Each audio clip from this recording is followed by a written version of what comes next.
Good afternoon, Abraham, and very warm welcome to Dubai. Abraham Vergis, you're the Senior Counsel and Managing Partner of your own firm, Providence Law Asia, who we all know very well. You appear in courts across the country and across the world, in fact, Supreme Court of Singapore, Singapore International Commercial Court, and also in London.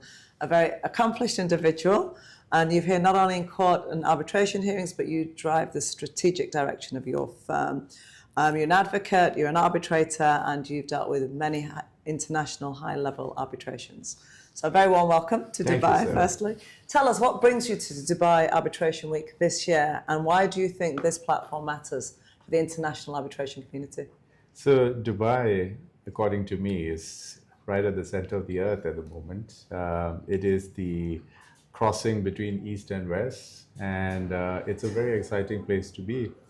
I come from Singapore, which is also a very established hub for legal.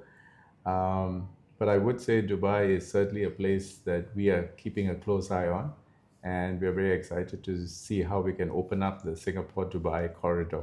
Well, that leads me nicely into the next question. How do you see the two jurisdictions positioning themselves, either together or separately, as leading hubs in this region? So I think increasingly a lot of international disputes are multidimensional, and what we foresee for firms, including boutique practices like ourselves, is that more and more we need to have a more coordinated approach when it comes to settling multilateral disputes, particularly in areas like insolvency and restructuring and asset recovery. We see there's a lot of areas for growth, both for Singapore and Dubai-based practitioners. And of course, with Dubai, it's a gateway to the rest of the G6, and I think there's a lot of potential to be unlocked there. And all eyes on Dubai at the moment, as you quite rightly said. I think globally all eyes are on Dubai.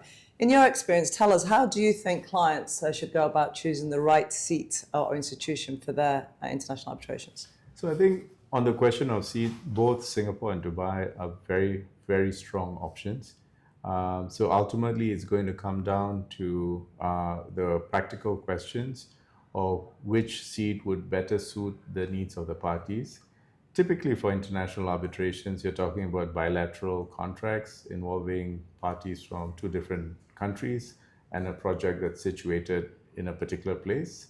So again, one needs to look at whether Singapore or Dubai would make more sense.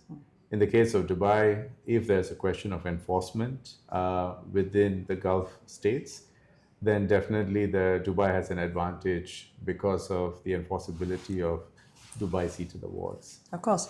And you've built a very strong disputes practice. I'd like you to tell us what inspired you to take that path, and moreover, what advice do you give to young lawyers? We're very vested in the next generation, and I know you are as well. So what do you say to young lawyers who want to take the same path and your journey? So I think now more than ever, technology is the great leveler. It has made it so much easier for younger lawyers who have aspirations to be a bit entrepreneurial. Sarah, I think you lead the way on entrepreneurship, and all of us have a lot to learn from someone like you. There is definitely a place in the market now for a variety of offerings. And I think the world belongs to young lawyers who are able to innovate and come up with value propositions that are yet not known in our markets.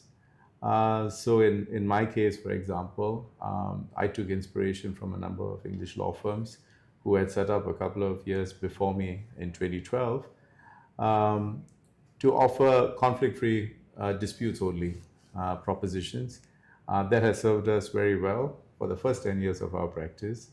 But 10 years on, we realized our focus was a lot on international disputes. So we sort of remodeled ourselves as a boutique that's focusing on international disputes. And again, that's something that's quite specific and peculiar to us. And it's a formula that's working very well for us. I think you've hit the nail on the head. It's about being adaptable to change and ensuring that all kind of, you take a holistic approach and all ideas come to the table. You've got to be a little bit opportunistic, yes. And we have a lot to learn from the future lawyers as well. I'm sure that they could teach us a thing or two as well. Absolutely. Thank you so much for your time, Abraham. It was an absolute pleasure. Always a pleasure. And enjoy the rest of Dubai Arbitration.